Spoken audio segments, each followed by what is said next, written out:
Riktig hjertelig velkommen til en helt ny episode av podcasten Uttafor, men innafor, levert av Parkinsonforeningen i Oslo Akershus, med Serlin Erlandsen og Edgar Waldmanis som programledere.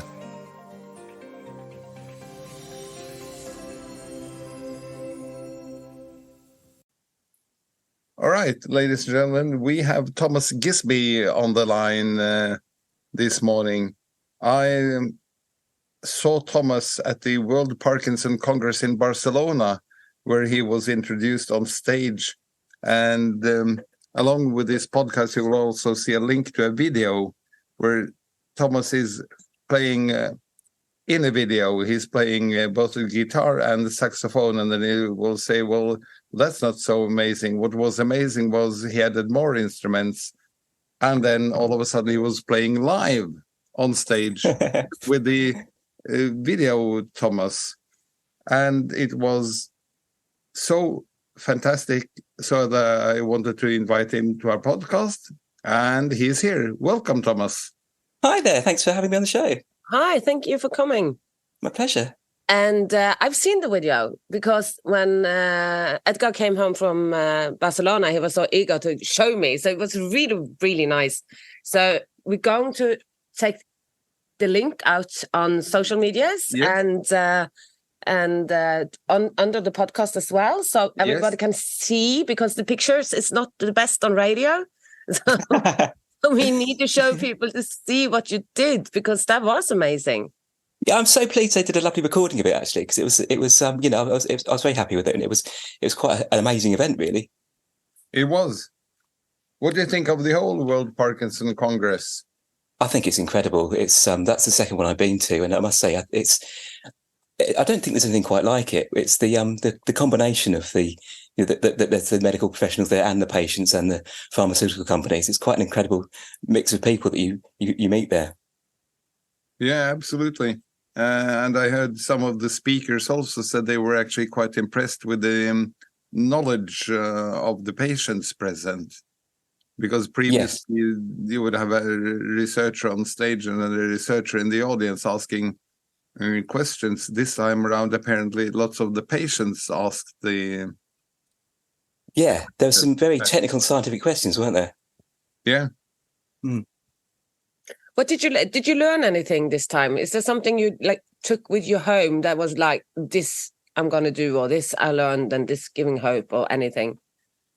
I think one of the things that's always interesting is chatting with other people with Parkinson's, and there's always fantastic little tips, just day-to-day things like opening certain containers if your meds are off and that kind of thing. And it's those little tips are actually one of the most useful elements of it for people like us.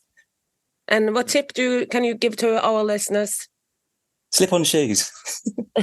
Sleep on? As it's shoes where you don't have to tie the laces every day.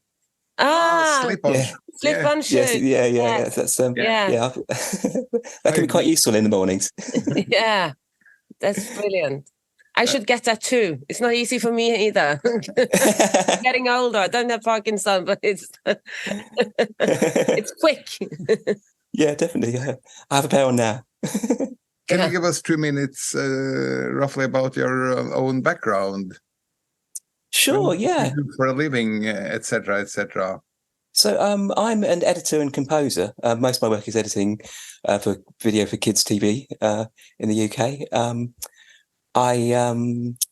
I started playing musical instruments when I was very young, sort of when I was at primary school, and like many people, started on the recorder, and then my brother played the flute, and I started learning flute as well after he'd started, and was always interested in making music and composing, and then I went on to study music technology, and worked as a sound engineer for some time, and kind of accidentally fell into the world of picture editing, but that's been very wonderful. But still, always as active as I can be as a composer, and I write music for theatre mainly. But that's sort of that's as when I'm asked.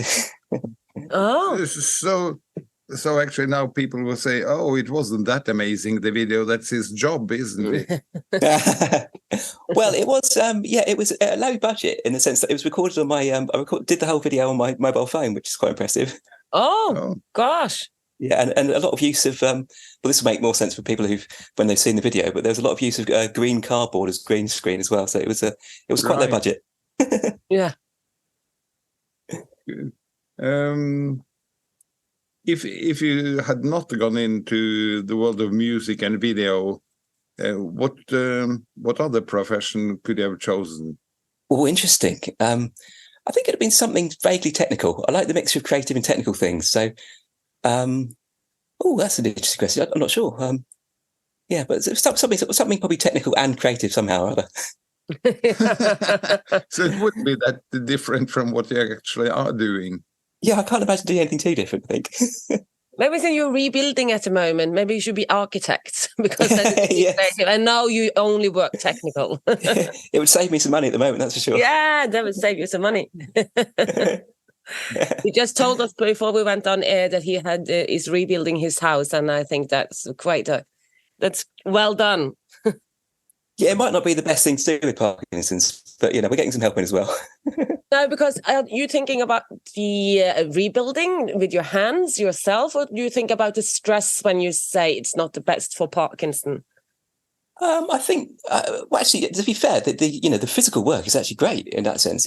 Any kind of movement and exercise is always fantastic for Parkinson's. So, and that side of things is brilliant. But obviously, I'm limited to how many hours a day I can do it really before I wear myself out. But you're a musician. I don't really see that musicians are good with their hands. Are you like a handyman?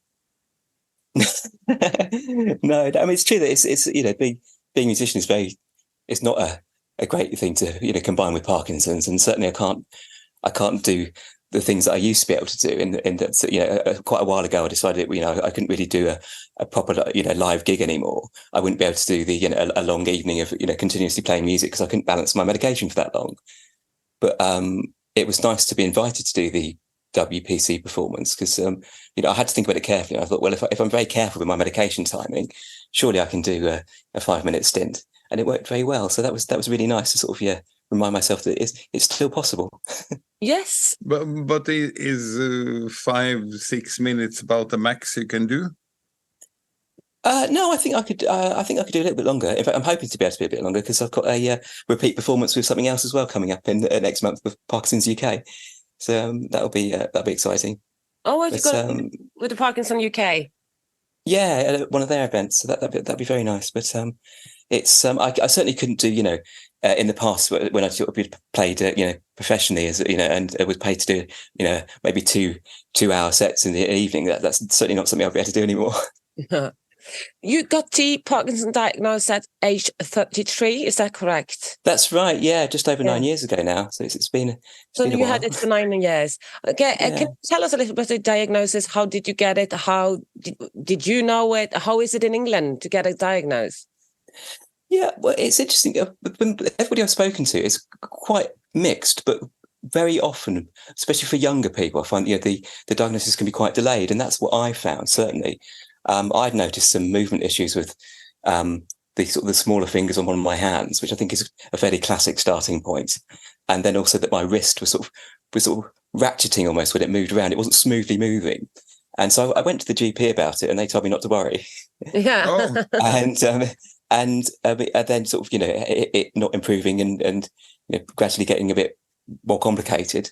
I went, I think maybe by the third GP I saw, they decided to refer me to a neurologist. And by the time I saw the neurologist, I think that's probably about 2 years after I first went to the GP about it. And that's something I hear quite frequently, that people, it can take a couple of years just to get the correct referral sometimes. But actually, I mean, the help in the UK is fantastic. And I've been really lucky to have a great neurologist and a great movement disorder specialist nurse as well. Yeah. So that I'm very grateful for that, really. But it's interesting, how long it takes for you spotting symptoms initially to actually getting the diagnosis. Yeah. So you had noticed 2 years before you got to diagnose? Yeah, definitely when I was around 31, I think. Yeah, and then you start thinking actually what other things might have been to do with that happened earlier even. But it's very hard to sort of attribute those things retrospectively, I think. Mm. So but it's going to be hard to beat Sara Rigare. I'm sure you met her at the WPC. Oh yes, wonderful, yeah. And she had her first symptoms at age 13 or so. Yes, and then there's Matt Eagles, who was, well, I think he was diagnosed at 7 as well. I mean, they're both inspirational in the way they've dealt with it through their lives, aren't they? I think that's we've all got a lot to learn from them, really, I think. But when you got to diagnose, how early do you get on medication? How early do you have a system in the UK for how to learn about Parkinson, where you can go, what you need, is there, like in Norway, you starting to do that with something called what? Parkinson Net? Parkinson Net, yes. Okay. You haven't got that in the UK yet, have you? No, what's that? Parkinson Net is a Dutch idea coming from Bas Bloom, one of the causes of ending Parkinson's disease. Absolutely. A colleague set up a system. That's the word I was looking for. They set up a system in the Netherlands back in, I think, 2012, 2014, something, where you get the physiotherapist, the speech therapist. Ergo. Is it ergo therapist? I think that's the English term, yes. And what do we call a Parkinson nurse? And get them all into the same network, where then they explain to each other. I mean, the speech therapist is training the physiotherapist in what happens with your voice down the road when you have Parkinson's, and vice versa. The physiotherapist again educates the speech therapist. And we also are under one link. So if you get diagnosed, you can go and see who's specialized in your community. So if you need speech therapy or just want to know about it, you can call or you can book an hour a session. Yeah. Yeah, I mean the NHS help that I've had has been fantastic with the and that team of people that have seen me seem to be very well. They communicate with each other very well, but I think it does depend on where you are in the UK. To be honest, I know of people who haven't even had access to the Parkinson's nurse, which surprised me a lot when I first heard that, because that's a contact point for me in terms of just information and sort of advice about medication that's been invaluable, I would say. Yeah. In Norway, I think we are the first, or I know that we are the first country. I think we're still the only one that has imported the idea of Parkinson Net. And we have closer to 2,000 professionals now. Fantastic. Countrywide. It's actually spread out. It started out as a project, a pilot in the Stavanger area and the Oslo area. Yeah. And then that was so successful. So by and by, it has been launched in the other parts of the country as well. As I fantastic. say, over to 2,000 professionals. That seems like a great system.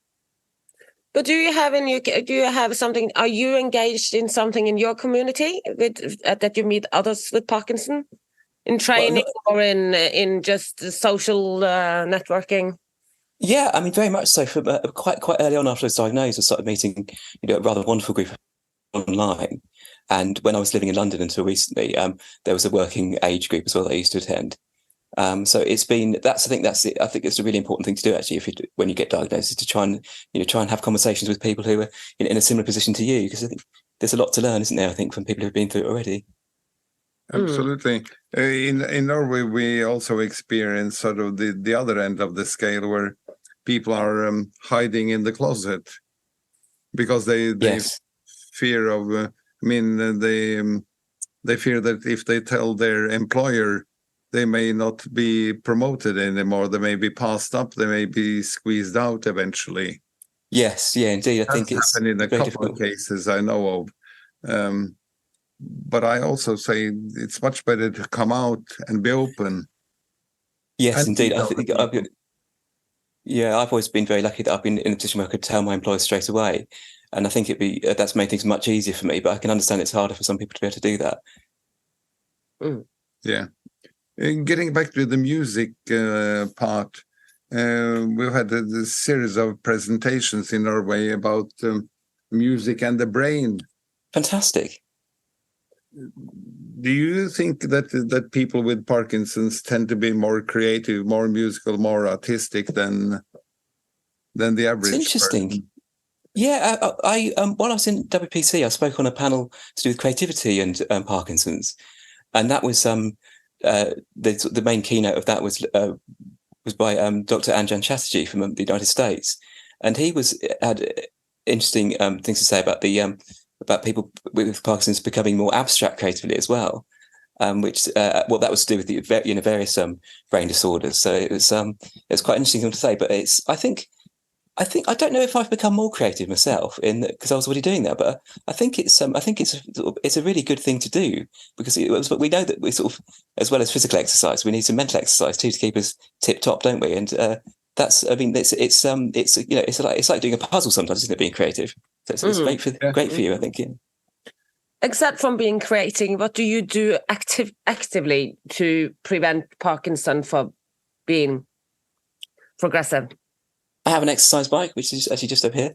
Okay. And when I can, I run. I used to do a lot of long distance running and some marathons, but I had to shorten those runs slightly. But that's certainly, running is something I find helps a lot. Right. You don't do any boxing or anything like that? No, I haven't tried that, but I hear very good things. You should. You should. Yeah. Do you do that? Yes, absolutely. Fantastic.